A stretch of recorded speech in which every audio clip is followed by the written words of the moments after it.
Well, good afternoon, everyone. That's the first time I've ever said that at commencement, because this is the first time we've ever had an afternoon ceremony. But welcome everyone to this Spring 2021 commencement exercise for Volunteer State Community College.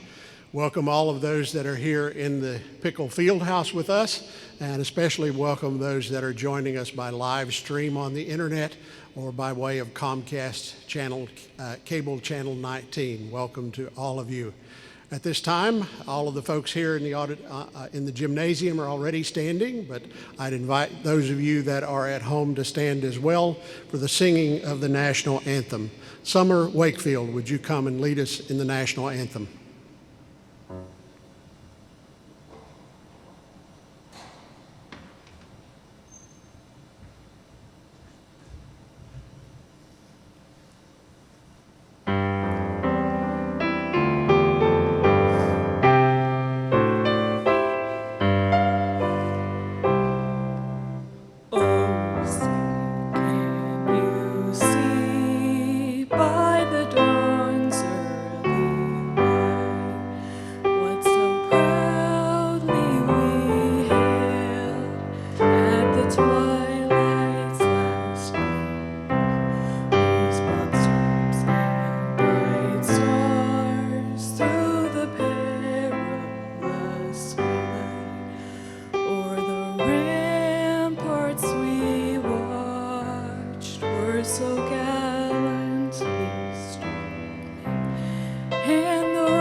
Thank you. You can be seated.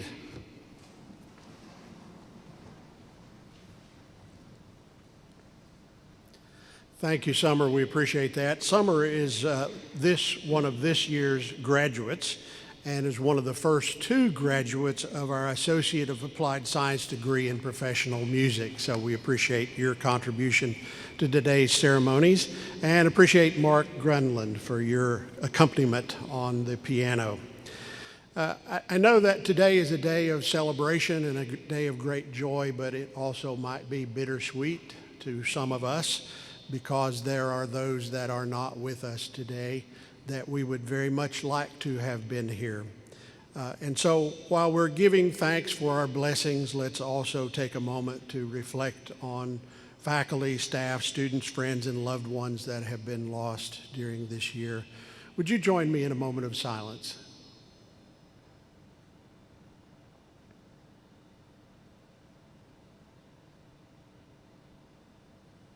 Thank you. Again, welcome everyone to the Spring 2021 commencement exercise of Volunteer State Community College. We find ourselves in a continuing unique time. It's unprecedented how many times I've said unprecedented during the last year because it's been a strange time. Normally, if we were having commencement exercises in this room, there would be about 3,500 people in attendance.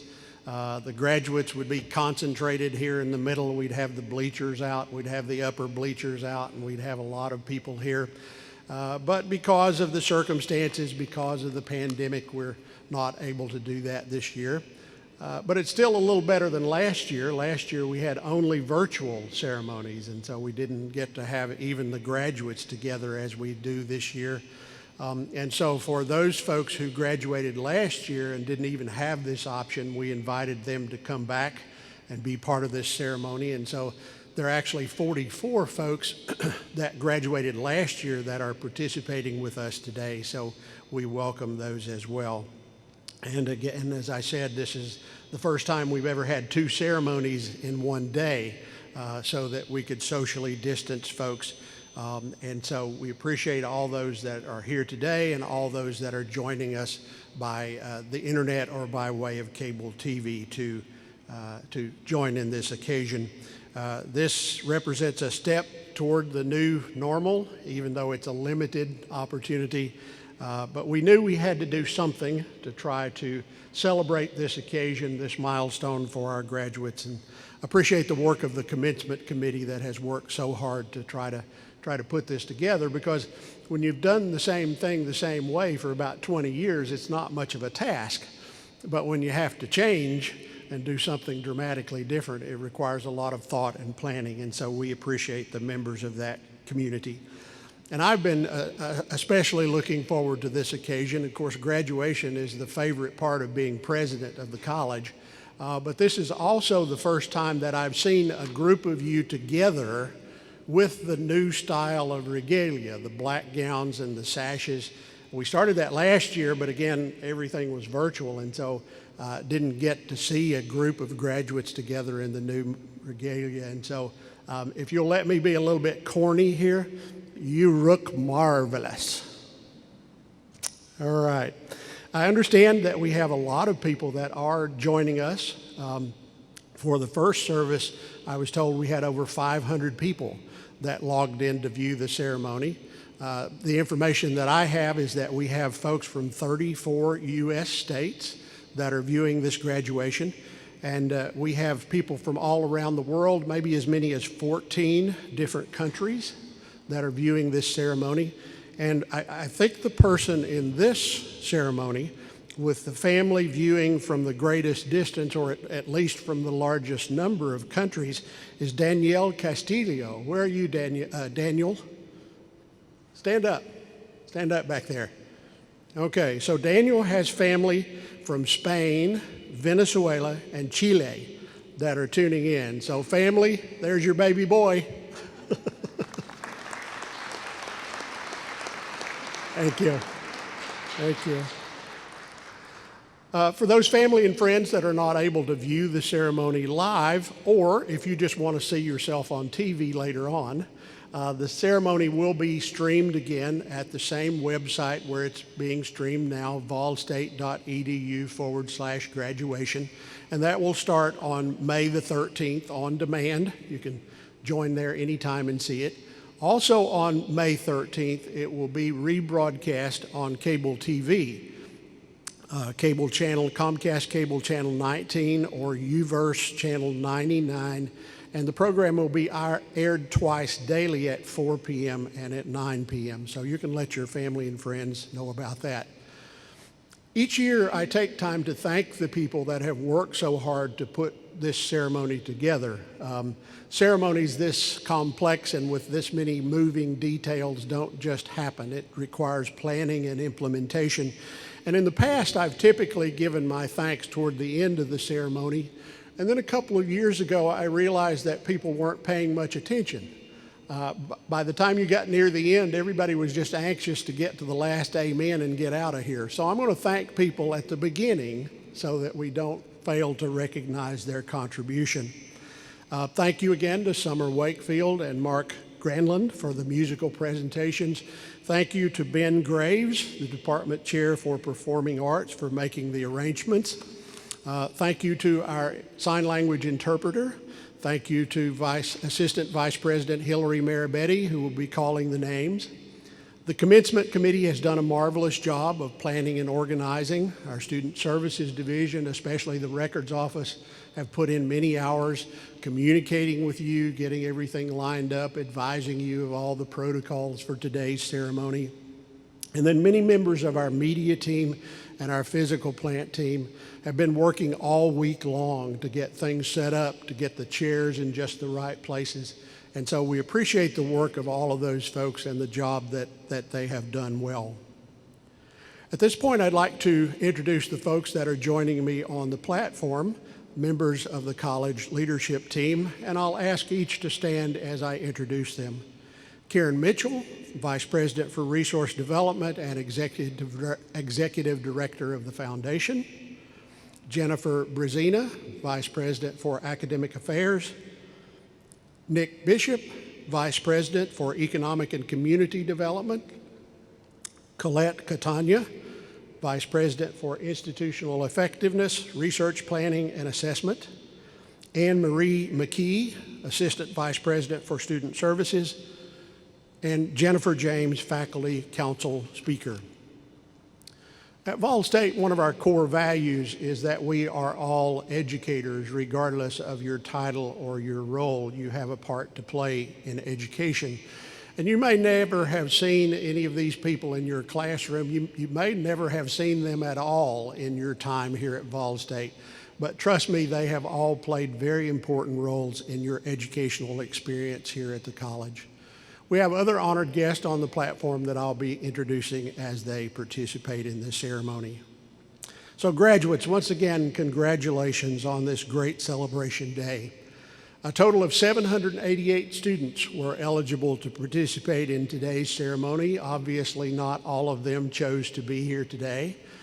There were about the same number in the morning 10 o'clock graduation as there are here today.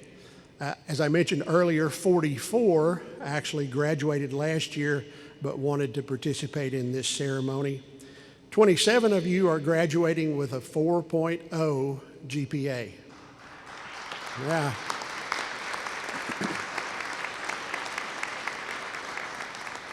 That's certainly worthy of applause. 296 of you are graduating with some GPA academic honors as well. Our youngest graduate today is 17.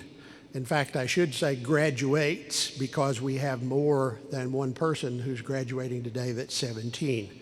In this ceremony, Dylan Midget, Drake Nettle, Divya Patel, and Kaylee Summers. Would you stand up? All right, guys.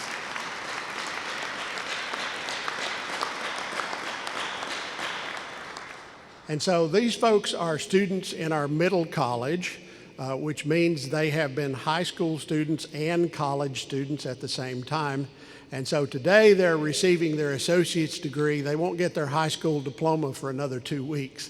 So a pretty good accomplishment. There are actually 22 of you that are students in the middle college. And Laura Ingalls is also 17. Where are you, Laura? Okay, way in the back there. Laura, as I said, is also 17. She got her high school diploma when she was 15. So she's a little bit of an overachiever. And she's receiving her AS degree. And the news is even better. She's graduating with her mother, Tracy. Tracy, where are you? Okay, all right, back there as well. Okay.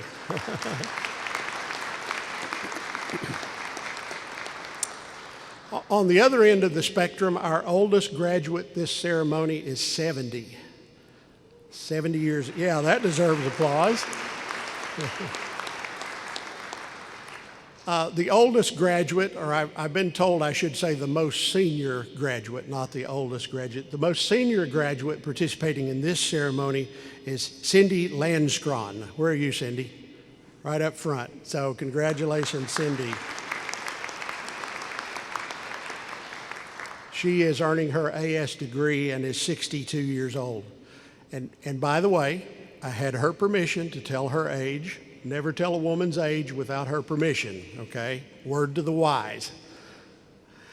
So this is a diverse graduating class. We have graduates in this class from 5 U.S. states and 22 different birth countries outside the United States.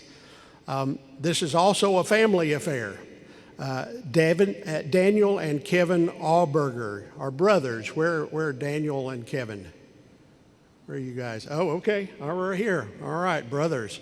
And as I mentioned, Tracy and Laura Ingalls are mother and daughter. If you're the first in your family to graduate from college, would you stand up?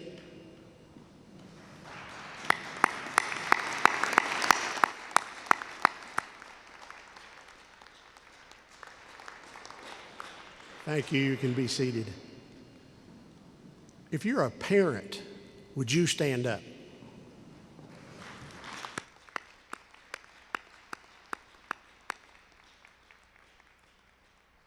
Thank you. So thank you to all of you mothers and fathers that have persevered through the pandemic and through taking care of your children and all of this. We appreciate you being the example to your children that will encourage them to also pursue a college education.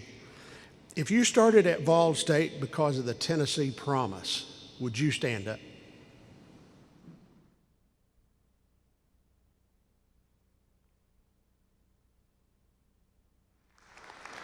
Thank you. Thank you. There are 305 eligible for graduation that started because of the Tennessee Promise.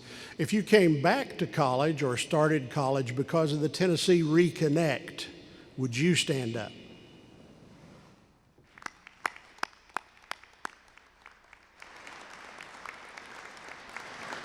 Thank you very much. I want to take this opportunity to say to those that are joining us by internet or by cable TV that the Tennessee Reconnect is a last dollar tuition scholarship for non-traditional students that don't already have a college degree.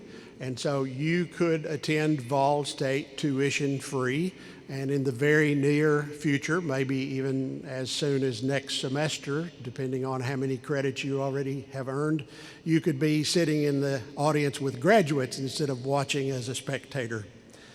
Among the graduates participating in the ceremony today, there are 10 veterans.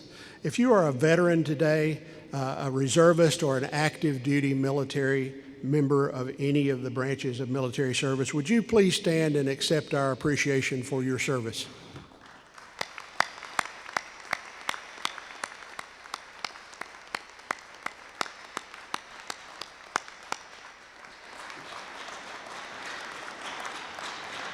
Thank you. Thank you very much. Some people have asked me why I bother to do this, why I bring these little bits of personal interest into the commencement exercise, why I talk about parents and first in the family to graduate and youngest and oldest. I do it because I want us to always remember that for every one of you sitting out there, there's a unique story of how you got to this milestone in your life. I wish we had time. I wish when you walked across this stage, we'd have an opportunity for you to just stop and tell us a little about your story of how you got to this place. Sometimes those stories would represent fairly smooth and straight paths. Sometimes they would represent some difficulties, some tragedy, some obstacles that you had to overcome. But regardless of what your story is, we want to honor this great accomplishment in your life. And so thank you for being a part of the graduating class of 2021. Graduates, you know you would not be here without the support and sacrifice of your family and friends, and I'm sad that they can't be in the same room with you, but hopefully they're watching. And so would you like to applaud for your family and friends? Yeah.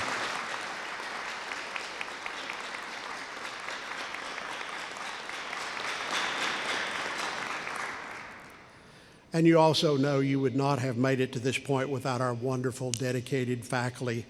We have some faculty here helping with the ceremony, but most are watching remotely because, again, of the need to social distance. Normally, they would be seated to my left in their regalia with the different colors from the different colleges and universities from which they've earned their degrees. So would you please applaud for the faculty?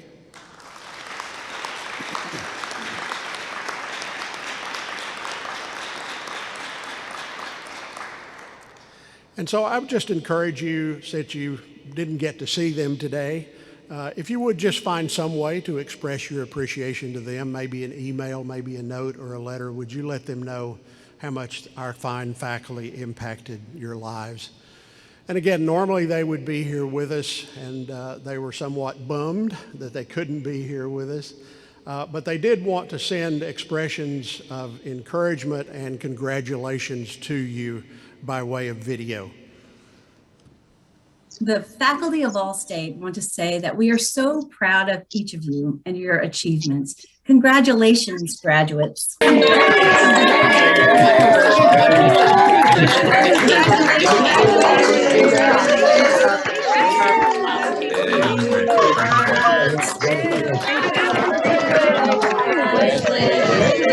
right.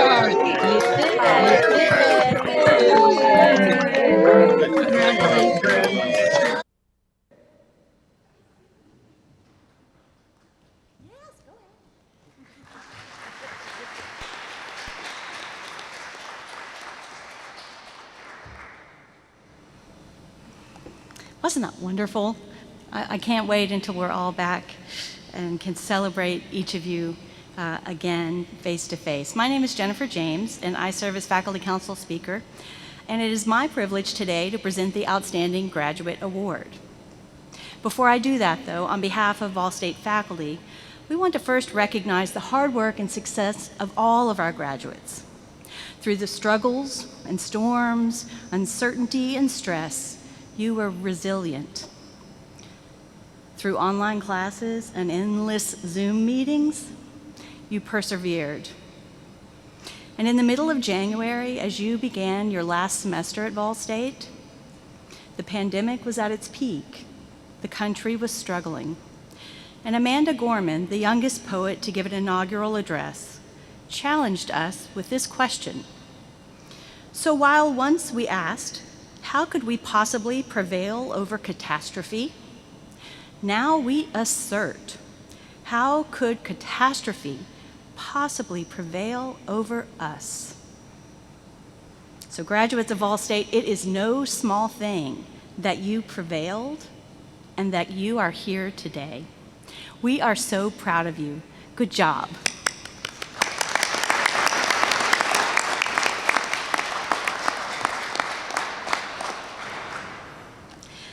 Of you were nominated for the Outstanding Graduate Award, and I'm happy to announce that we have 2 winners this year. One was announced this morning, and I'm proud to announce the second Outstanding Graduate Award now. The winner of this award once described herself as a spicy sandwich, trying to fit in between the Indian culture of her family and her life as an American high school student. She's a middle college graduate today. It must have been challenging to navigate all those conflicting emotions, cultural demands, and social expectations of high school, college, and family. Yet, despite these challenges, she thrived at Vol State. Over the past 2 years, she's proven to be a motivated student of social and biological sciences, working on challenging honors projects and presenting at college-wide poster sessions. She's graduating today with honors in a rigorous program of classes heavy in math, sciences, and languages. When life threw her another challenge, COVID-19, instead of retreating, she flourished, becoming more involved in the college, serving as SGA president and TBR student representative. As SGA president, she is passionate about her service to the college and to the community. She has dedicated herself to leading SGA senators in important conversations about social justice and cultural awareness. She's especially proud of the service she did this year with Read Across America, where she helped host a storytelling walkthrough for community children to promote literacy by making reading fun. Whether representing Vol State at TBR or in the community, this student is curious, engaging, positive, and accepting in all situations. She certainly leaves Vol State a better place because of her service and dedication to the college. This outstanding student's journey is just beginning. She was accepted into the University of Alabama at Birmingham, where she will join the neuroscience program, undergraduate neuroscience program, with the goal of continuing on to medical school. I have no doubt that she can accomplish these goals and brighten the world wherever her studies and travels lead her. So her personal story of being sandwiched between cultures has made her resilient, adaptable, understanding, and intellectually curious. It is truly an honor to award the Outstanding Graduate Award to Aisha Patel. Congratulations.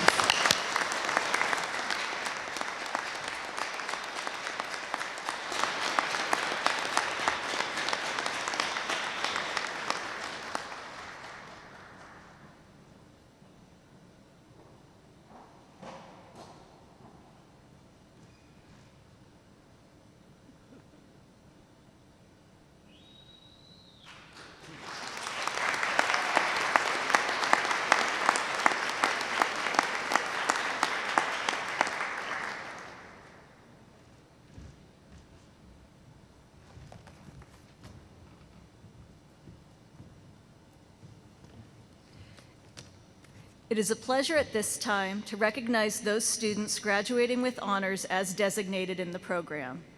You will notice that some graduates are wearing different color stoles or medallions representing their membership in either our academic honors program or one of our honor societies. All honors recipients are wearing gold tassels. Congratulations on your achievements.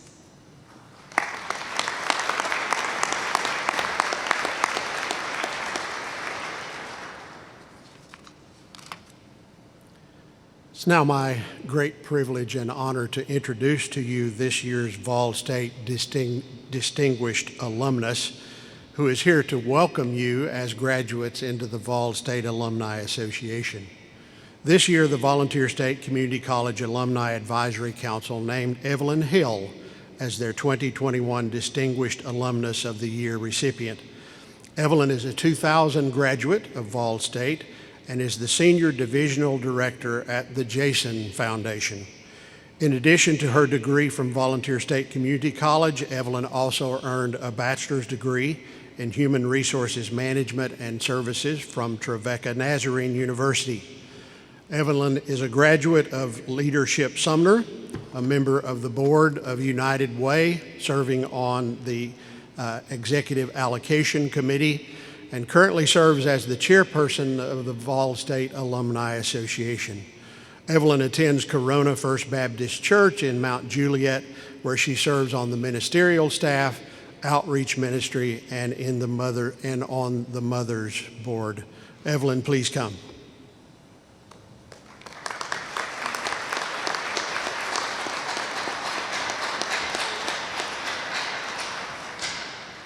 Thank you, Dr. Faulkner. It is my honor and my privilege, to speak to you today on behalf of the Alumni Association. In the fall, we spoke to empty seats because the graduates was at home through COVID. So it is an honor and a privilege to look at throughout and to see that we're not speaking to just empty chairs, we're speaking to people. And you sure look good today in your outfits. You just look beautiful from this side up here looking back. As a alumni of Volunteer State College and the alumnus of the year, I just want to welcome you to an organization that is here for you. As of today, you have become a part of Volunteer State. No matter where you go, you will always be alumni here at the college. And there's so many benefits of being alumnus of the company. It's good for networking.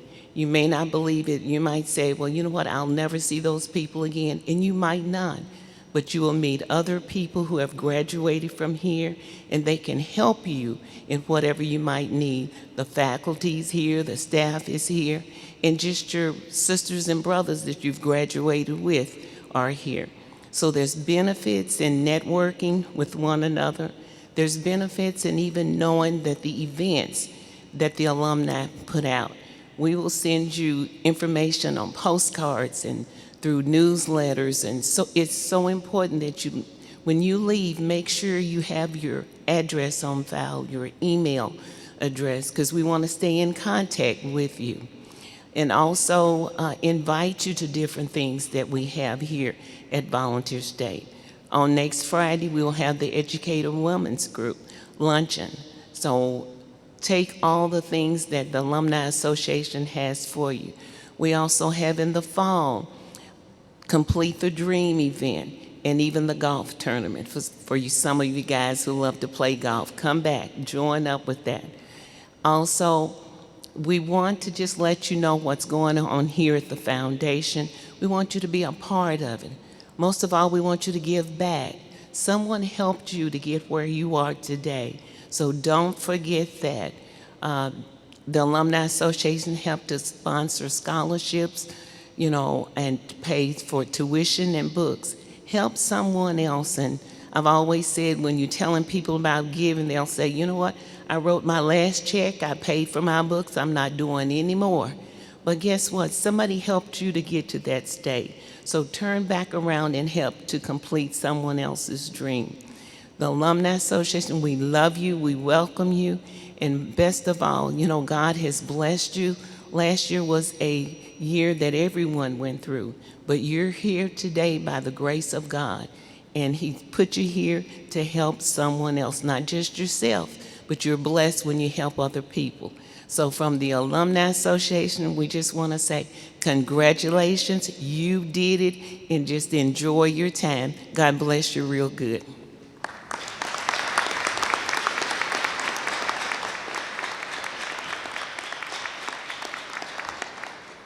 Thank you, Evelyn. Today's commencement speaker is the president of the University of Tennessee System, Randy Boyd.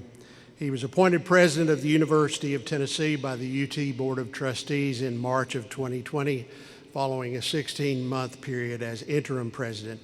Of course, you know the UT system is statewide. It consists of the flagship campus in Knoxville, from which I have 2 degrees, the Space Institute in Tullahoma, the statewide Institute of Agriculture, campuses in Chattanooga and Martin, the Health Science Center in Memphis, and the Institute of Public Service, and likely very soon a campus in Pulaski, Tennessee.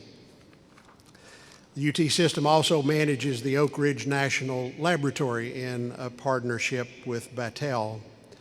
His appointment as president marks the most recent in a long history of public service. Randy served as chairman of the Tennessee Higher Education Commission and as commissioner of the Tennessee Department of Economic and Community Development. He was a founder and co-chair of the Governor's Rural Task Force. During the Haslam administration, he also served as a special advisor to the governor for higher education. In that role, he was the architect for the Drive to 55 and the Tennessee Promise. For that effort, he drew from his experience as the founder and chairman of Tennessee Achieves, which started out as Knox Achieves, all initiatives aimed at increasing the number of Tennesseans with post-secondary credentials. Randy's a successful businessman. He's the founder of Radio Systems Corporation, a Knoxville business that employs over 800 people and has offices in 6 countries. He also serves as chairman of Boyd Sports and is the owner or partial owner of 5 minor league baseball teams, all here in Tennessee. He's done pretty good for a guy that started out as a traveling fence salesman. Randy is generous with his success. Through his philanthropy, he also supports the Boyd Center for Business and Economic Research and the Anderson Center for Entrepreneurship and Innovation's Boyd Venture Challenge, which is a seed program for student entrepreneurs, both through the Haslam College of Business at UT Knoxville. Something he shares in common with many of you is that he's the first in his family to graduate from college. He earned a bachelor's degree in business with an emphasis in industrial management from UT Knoxville. He also earned a master's degree in liberal education with a focus on foreign policy from the University of Oklahoma. Boyd and his wife Jenny live in Knoxville. They have 2 children and 2 grandchildren. On a personal note, moving beyond the written biography, I got to know Randy when I was vice president for academic affairs at Cleveland State Community College. I had read about what was happening with Tennessee Achieves, and I wanted our students there at Cleveland State to be able to get in on that as well. And so I made contact with Tennessee Achieves, and Randy and the person who is now the executive director of Tennessee Achieves, Chrissy D'Alejandro, they came down to Cleveland and visited with me and explained what was going on. And at that time, Tennessee Achieves was not funded by any lottery money or any state money. It was funded by private donation.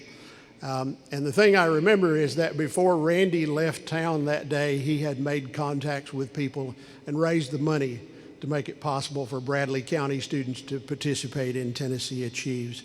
So I've had the opportunity to know Randy in a variety of ways and always appreciate him and his work.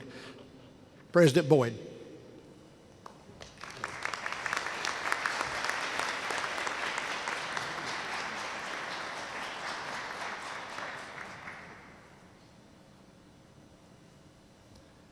Good afternoon. I'm excited to be here today. It's great to see everybody in person. I was just checking on the protocol for this afternoon, and realized that there's one thing that's not on the program, and it's not in my script, and it's different from what we did earlier this morning. So I'm going to deviate for just a second because I feel inspired to share one thing with you before we continue with your celebration. So there's a gentleman on the stage that has dedicated his entire life to helping young people like yourself, people of all ages, get a better education.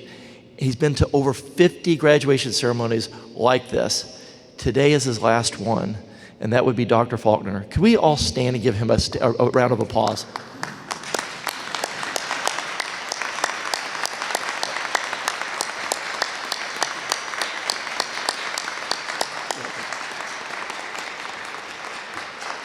When you do things like that, you don't get invited back to do graduation ceremonies, but since Dr. Faulkner is retiring, I'm probably safe. But most importantly, I'm here to celebrate with you and say congratulations on this incredible accomplishment. This is probably one of many, not probably, it will be one of many great accomplishments that you'll have in your lifetime. And I'm reminded of my ABCs. You guys may have learned those somewhere in your educational career, but your ABCs stands for always be closing. So now as the president of the University of Tennessee, I saw so many of you that had taken advantage of the Tennessee Promise. Well, I want to make sure you know also that at the University of Tennessee, we created something called the UT Promise, which means that you can come to the University of Tennessee free of tuition and fees. So many of you are thinking about, now that you've completed your associate's degree, to go on and take another couple of years to get a bachelor's degree. Please Google the UT Promise. We would love to be able to see you on another stage in a few years at one of our University of Tennessee campuses. I'm also very honored and excited to be your commencement speaker. And you're in luck because this isn't my first commencement speech. My first commencement speech was a disaster. It was really long and really boring. And fortunately for you, somebody came up to me afterwards and told me, Randy, that was really long and really boring. Let me give you some tips. So he gave me 3 tips that I'm going to try to adhere to. The first tip was tell stories. People like to hear stories. Stories aren't boring. So I'm going to tell you some stories. The second thing he said was, and this isn't critical, but it's just nice. It's nice if your stories actually have a point. And the final thing he said, which is the most important, and that is, remember always, there's not a single person that came to this commencement that wanted to hear you speak. So be brief. So I'm going to do those 3 things. So I'm going to tell you 3 stories. I'll even go ahead and tell you the point of the stories now. So you can just take those notes and skip out on the stories if you want to. The points of the 3 stories are, first, success begins with yes. The point of the second story is believe in serendipity. And the point of the third story is always dream big. So I'll tell you the stories. The first story is about me. And it happens to be a very inspiring story. I'm usually pretty humble, but I say that because actually I was told that one time. I was actually talking about my entrepreneurial success, but the success of my company and the team that helped make it happen, to a group of students at UT. They were studying entrepreneurship, and this was like an hour version. You'll get a much abbreviated version. But anyway, after I spoke, this young lady came up to me and said, Mr. Boyd, your story is so inspiring. And I suddenly just immediately, you could feel my head getting really big. I thought, well, thank you very much. And then she said, it just goes to show if you can do it, anybody can do it. I thought, oh, okay, well, I guess that's a good point. That is also a point to the story. So my story is this. So my dad started a company when I was 8 years old. I started working on the factory floor for $1 an hour. At 14, I got moved up to minimum wage, which was $4.35. And I remember getting that first paycheck thinking, what does somebody do with this much money? Of course, you quickly find out. When it came time to go to college, as Dr. Faulkner mentioned, nobody had ever been to college in my family before. My dad said, college is a waste of time. You can work here at the factory. You already have a job. Why go to college? But I believed in education. My mom encouraged me. My friends were going. So I decided to go to the University of Tennessee. Now, we didn't have the money for my dad to pay my way through college. So he gave me the second best thing. Looking back, maybe it was the best thing. He gave me a job, which I could pay my own way through. 3 years later, at the age of 19, I was able to graduate from the University of Tennessee, not because I was smart, but just because I was cheap. And as you guys have figured out, it's a lot cheaper to graduate early, which I did. First job was working for my dad. I worked for him for 4 years until I realized most young men realize at some point in their life, my dad just wasn't very smart, and he was underpaying me. So I quit, started my own company. It failed within 6 months. It's good to get a failure out of the way early, by the way, for those that are thinking about starting a business. I learned a lot in that failure. But I also learned through that failure that my dad was a lot smarter than I gave him credit for, and I was probably getting paid a fair wage, but I was too embarrassed to go back. So I started a second company, and it was a really glamorous company. I had this Dodge Maxi van with no air conditioning and no radio. I would load it on the weekends full of electric fencing supplies, things that would keep horses and cattle in the pasture, along with some other products similar to that. And I would head down to Georgia, Alabama, Florida, and start calling on little farm stores. And I was the kind of salesman that you sometimes see, the guy with the little clipboard in the store. I'd take down what they were missing, go out to my van, bring it in, put it on the shelf, price it, write up my order, ask for a check, which was usually about $100, get in my van, drive 30 miles down the road to the next store, do that 10 times a day. At the end of the day, I would stay at the absolute best hotel you could possibly find for under $18 a night. And you're probably thinking, what kind of hotels are that? Well, if you've ever driven down some country road and seen like a cinder block hotel with 8 rooms and gravel parking lot, and you think, like, who stays in a place like that? Electric fence salesmen stay in places like that. But when you're starting a business, you do whatever you can to save some money. Well, after about 6 years of that, I mentioned I didn't have air conditioning. I didn't have air conditioning because I was cheap. Again, there's a theme. And air conditioning uses up too much gas. But I didn't have a radio on purpose. And the reason why I didn't have a radio was because I wanted to make sure I was focused on listening to my customer. And if you listen to your customers long enough, they'll tell you what you need to hear. My customers started asking me for this product called Invisible Fence. They said the kind of thing every salesman likes to hear. Doesn't matter how much it costs, we'll buy as many as you can get. So I said I'd look into it. Longer story, but in the end, Jenny and I, my wife, bet everything we owned, which wasn't much, on designing our own version of that product. Turned out to be a success. My distributing company at that time was doing a little over $1 million in sales. In the first 6 months with this product, we sold $1 million. The next year, 5 million, then 9 million, 15 million, and so on. Until this year, we're on a trajectory to do a little over 800 million in sales. We make now over 4,000 different products, have over 1,000 employees selling in over 50 countries around the world. Now, I tell you all that to remind you of this. That entire story began with me telling customers, yes, I will get that product for you. Think about your experiences when you go to a retail store, you're talking to a salesman, you say, hey, do you have this product or that product? And they flippantly say, no, we don't have it. End of story. It's the end of that potential path that could have led someplace else. And in my lifetime, I've got to meet a lot of people that have been successful in government, in public service, in nonprofits, in higher education, in business. And every single story that I've heard of somebody that's been successful started with, at some point, them saying yes. So going forward in your career, you're going to have a lot of opportunities. People are going to present a lot of opportunities to you. Remember that success begins with yes. If you say no, that will be the end of that story. Yes will be the beginning of potentially a great success story for you as well. So the second story, and the last two stories, by the way, are much shorter. The second story is believe in serendipity. Now, a few years back, I wanted to be a mountain climber. I started climbing mountains around the world. And I had this goal of climbing the highest mountain on every continent. I was going to skip Everest in Asia, but I was going to do 6 of the other 7. The highest mountain in South America is called Aconcagua. It's in Argentina. So I flew down to Argentina. You go up to the base camp. It's about a 10-day expedition to get to the top of the mountain, get 22,000 feet. I got to about 20,000 feet. On the 7th day, a big snowstorm came in, and things got really bad. The temperature dropped to below negative 40 degrees. The wind was terrible, and we were trying to decide what we were going to do. There was another snowstorm coming in after this one.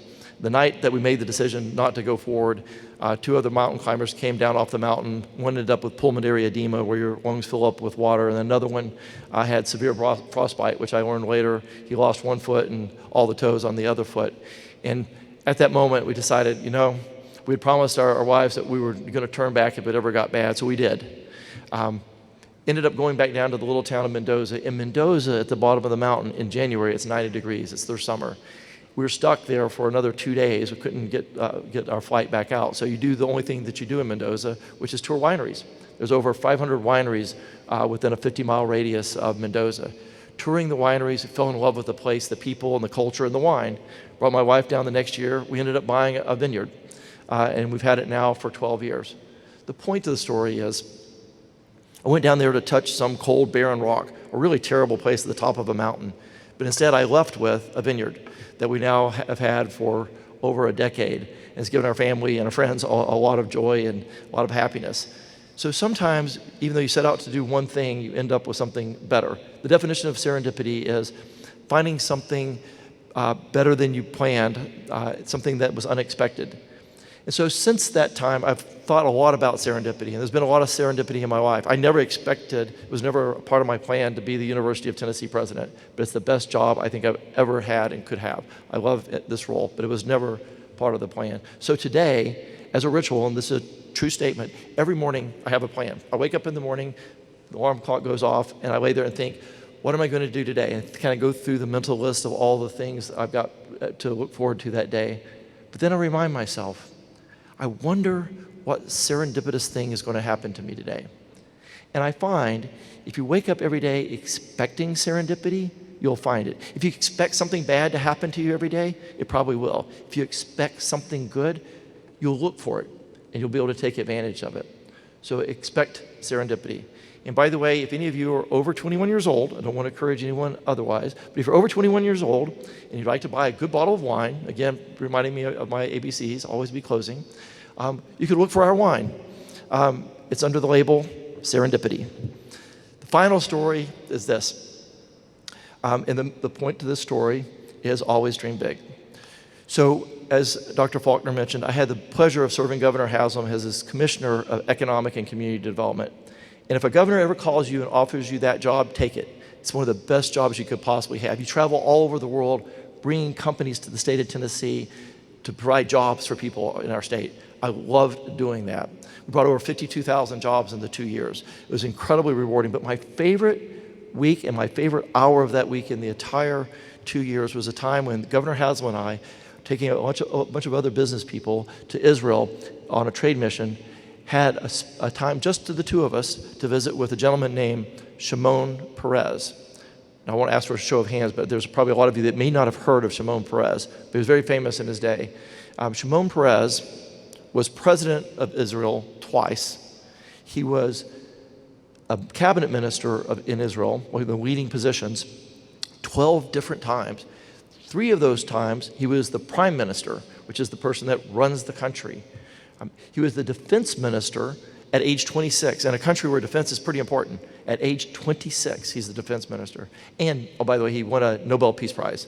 Here's a person that's done a lot in his life. But he was 92 years old. And I'm thinking, you know, at 92, he's probably not as sharp as he once was. But it didn't matter to me. I just wanted to be in his presence. I was so excited to meet Shimon Peres. And it was just the governor and I. We knock on the door of his office. He opens the door. And I immediately realized how wrong I was. And there was this perfectly immaculately dressed gentleman. And I remember the governor would always talk about that meeting saying, you know, some people start at 30,000 feet and helicopter down. Shimon Peres starts at 30,000 feet and helicopters up. His view of the world was so broad and so deep. And he said incredibly wise things to us for about an hour. In fact, afterwards, I'm leaving with Governor Haslam, and he looks over at me. And I don't think I got in trouble with him too many times in my 2 years serving him, but I'm 100% sure I was in trouble this day. Because we're walking down the hall after the meeting, after Shimon Peres sharing all kinds of great wisdom with us. And he looks over at me and says, "You were taking notes, weren't you?" I said, "No, I was just as starstruck as you were." And I think he shook his head and was kind of disgusted with me. But anyway, I still remember some parts of that meeting. I will share a couple of those with you. So we come in, we sit down.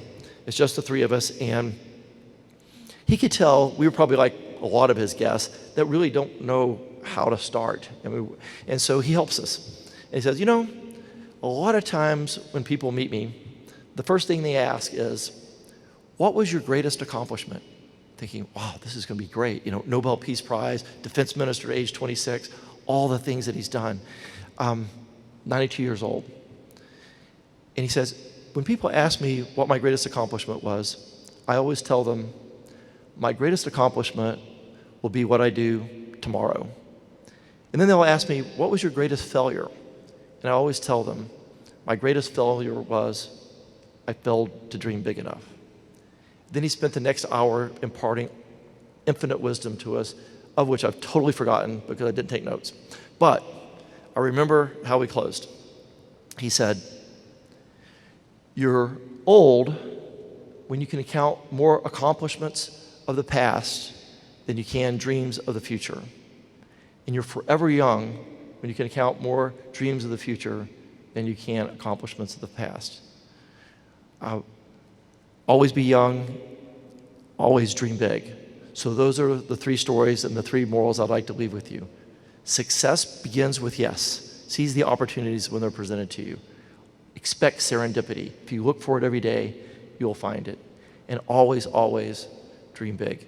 Thank you for letting me be with you today. Congratulations and good luck.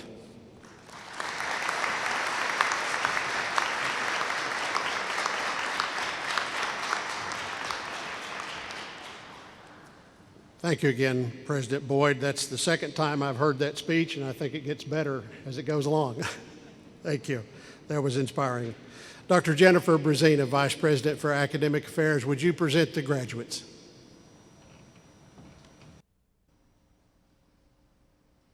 Mr. President, I have the honor of presenting to you our candidates for graduation. They have met or will meet all of the requirements for the appropriate certificate or degree. These candidates have been evaluated and recommended by our faculty. I recommend the conferral of their degree and the awarding of their certificates. Graduates, please stand.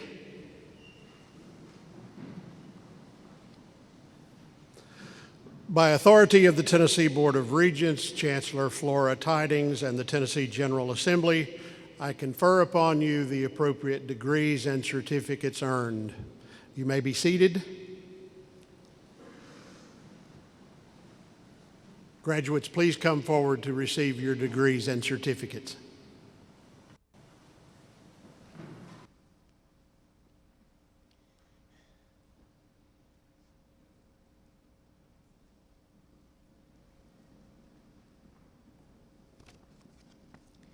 Receiving the Associate of Science, Kevin D. Alberger. Daniel G. Alberger. Zachary Weddle, cum laude. Luz Santos Guerrero. Cindy M. Lansgren. Daniel John Lookabaugh. Janessa D. Ellis. Madison Page Beal. Holly Lee Eaton. Scotty Lynn Harrison, cum laude. Chloe A. Tinnen. Olivia M. Pearl. Brett Lance Key. Matthew Bryant Tarpley, cum laude. Sarah J. Strong. Benjamin Wendell Becker. Karina E. Camilo. Rosa Mayre Gonzalez, magna cum laude. Samuel Joseph Fletcher, cum laude. Julie Marie Smith, cum laude. Laura K. Franklin. Sarah Elizabeth Bragg. Susie A. Graves, summa cum laude. Elijah Christopher Parton, summa cum laude. Jacqueline Chisholm. Jasmine Alexis Hill, cum laude. Robert Taylor Winslet. Grace Riley Hutchinson. Stacy Michelle Brewster, cum laude. Madison Lee Beatty, cum laude. April Dawn Anderson, cum laude. Elizabeth May Taylor, cum laude. Drake C. Nettle, summa cum laude. Joy Reeder. Elridge H. Cavett IV. Olivia A. Sweat. Julie Y. Lyon, summa cum laude. Emily Michelle Evans, cum laude. Arlantes Deshawn Foster. Owen M. Beasley, magna cum laude. Laura Ann Carroll, summa cum laude. Nathan J. Lamb. Abigail and Timmy, summa cum laude. Elizabeth Nomi Aparicio. Dylan Frank Vince. Natea F. Says. Aisha Patel, summa cum laude. Divya Patel, summa cum laude. Cody Nathaniel Hunter, magna cum laude. Keaton Lee Henderson. Emily G. Norris. Allison Faith Bauman. Dylan Alexander Midget, summa cum laude. Bethany Monique Chavez Zuniga. Dominique Williams, cum laude. Jordan L. Stolaker, summa cum laude. Sarah Elizabeth Morgan. Connor Crispins. Shelley D. Pack. Heather R. Raveling, cum laude. Frederick Kishon High. Selena Nicole Anderson. Amber Lee Stutz. Courtney Nicole Byers. Savannah Rose Clark. George C. Sorg. Noel P. Rich. Kathy Ann Gleason. Yesenia Trejo. Madison Rose Farless. Philip Andrew Stafford.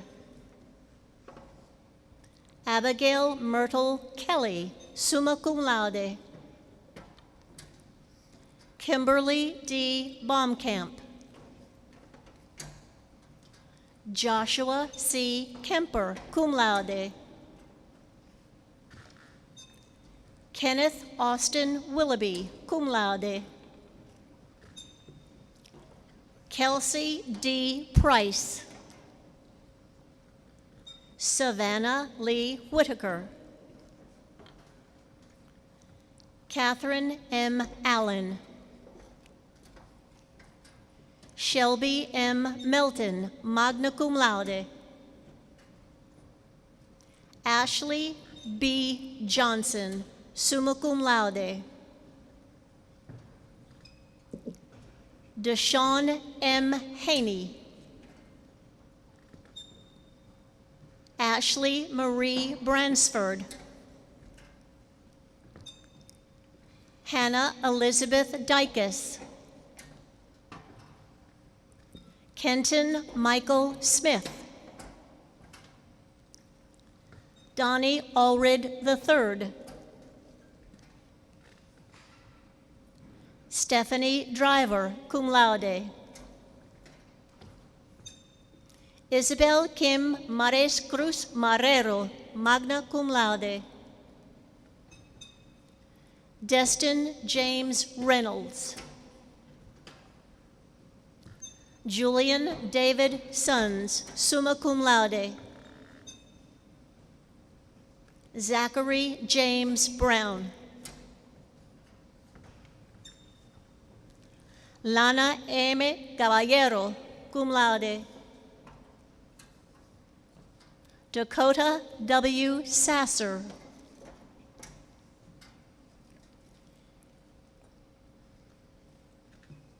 Haley E. Foster. Michael James Whitmore. Maribel Barrera Pantaleon. Grace E. Maupin. Roderick J. Patrick. David R. Farrington. Sophie Ray Newsom, magna cum laude. Seth H. Morris. Ethan C. Friel, cum laude. Chad W. Allen. Lindsay Elizabeth Myers. Juanisha C. Rodriguez. Sophie Ann Kirby. Emily Smith. Shannon Danielle Oakley. Alex Gonzalez Perez. Andrew Michael Driller. Jeannie M. Baker. William Austin Bryant. Jacqueline Shelley, cum laude. Kelsey Beth Carter, cum laude. Juliana Terry, magna cum laude. Brianna Marie Nicole Wiley, summa cum laude. Kaylee Rain Leola Summers, cum laude. Shangwa I. Noor. Day B. Brinkley.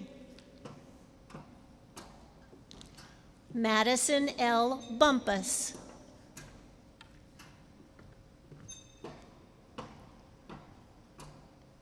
Kayla M. Johnson. Jonah A. Johnson. Carlos Luis Arjona Cañas. Megan L. Jones. Courtney Lachey French. Olivia Delk, cum laude. Grace J. Cropper, summa cum laude. Lena I. Skaggs, summa cum laude. Chloe Nicole Hemmelgarn, summa cum laude. Patrick Theodore Neuendorf.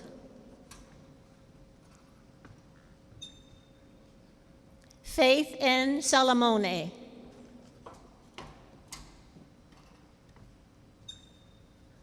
Elizabeth Michelle Walston, magna cum laude. Keaton Garrison Brown, summa cum laude. Jason Lloyd Wright, summa cum laude. Frida S. Amoretti, summa cum laude. Wendy H. Bandy. Daniel A. Castillo. Clark L. Medlock, cum laude. Christian L. McGuire, summa cum laude. Jecoria Page Fitz. Brooke Aaliyah Moore. Leslie Sadler. Tiffany Louise Mash. Nailat David Bidit. Laurel Karen Kalpana Ingalls, cum laude. Receiving the Associate of Arts, Tracy Ingalls. Zion Person, summa cum laude. Rowan Elizabeth Copley, magna cum laude.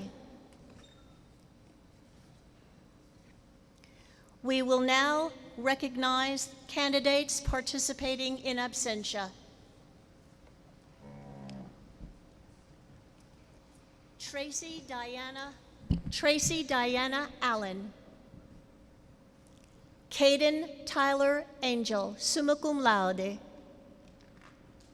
Kaylee Grace Brewington. Lorenzo Juan Carrion Diaz. Julie Lynn Grubbs, summa cum laude. Tommy L. Jones. Summer Kelsey. Janice Luttrell, summa cum laude.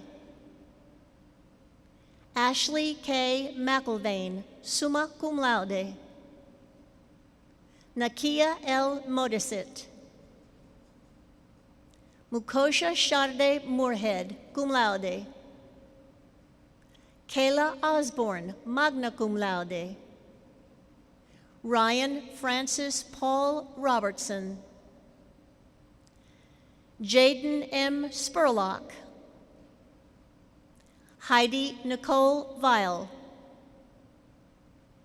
Bailey Ann Zellner.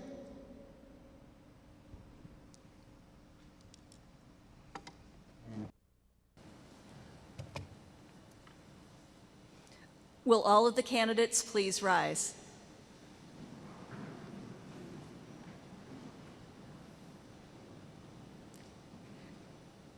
Symbolic of your graduation, please move your tassels from the right side to the left.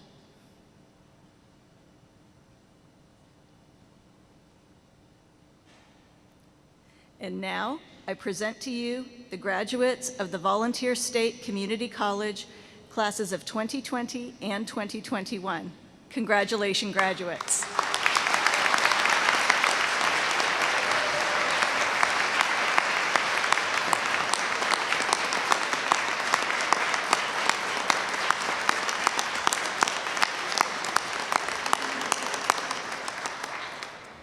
You may be seated.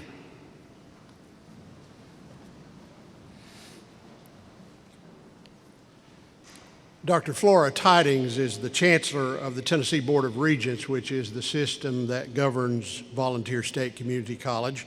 She would have liked to have been here with you today, but it's just not possible for her to be at 13 community colleges all in one day. So she sent this video greeting of congratulations and encouragement. Congratulations to the graduating class of 2021. You did it, and I am truly honored to celebrate your dreams and your achievements today. As I was thinking about what I would say to such a unique graduating class, a class that didn't hit the pause button for a pandemic, I found a quote by Andy Andrews that I'd like to share. It says, "Adversity is preparation for greatness." And so after this adverse year that we've all experienced, I now predict that you are all well prepared for greatness. I hope that you will look back on your college education and remember how resilient you were, how driven you were to stay in the game and to finish in this face of adversity. And I hope that you will take a moment to be grateful and say thank you to those that helped you through these challenges, those you have known for a long time, and maybe even some new friends you've met along the way. We need the support and in the encouragement of others to truly achieve our goals. I wish you much success and happiness as you begin this new chapter in your life. Class of 2021, you are prepared for greatness. Thank you, Chancellor Tidings. So graduates, there's a reason that we call this ceremony commencement, because it's not the end, it's the beginning of a new phase of your life. Some of you will go on soon to jobs and careers, some to earn additional degrees, additional opportunities in academia. We trust that all of you will be lifelong learners. We charge you to use your academic knowledge and credentials with wisdom, courage, compassion, and high ethical standards, and to serve others as you pursue your own aspirations. Our wish for you is health, happiness, success, and fulfillment in all that you do. And we ask that you always remember your alma mater, Volunteer State Community College. Please stand at this time for the singing of our college anthem, our alma mater. The words are just inside the front of your program. Summer Wakefield, would you please come and lead us?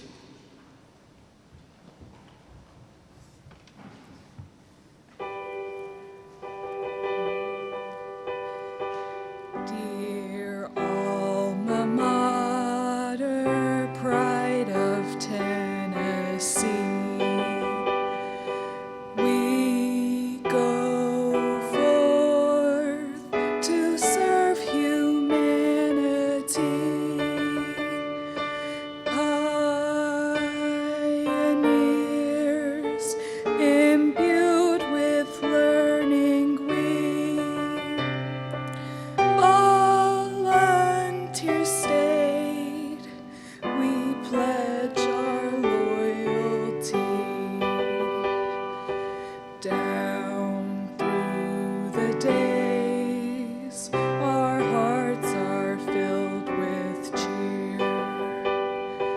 We recall the joys of college years. Many times we cheered our colors true, singing the praise of red and white and blue.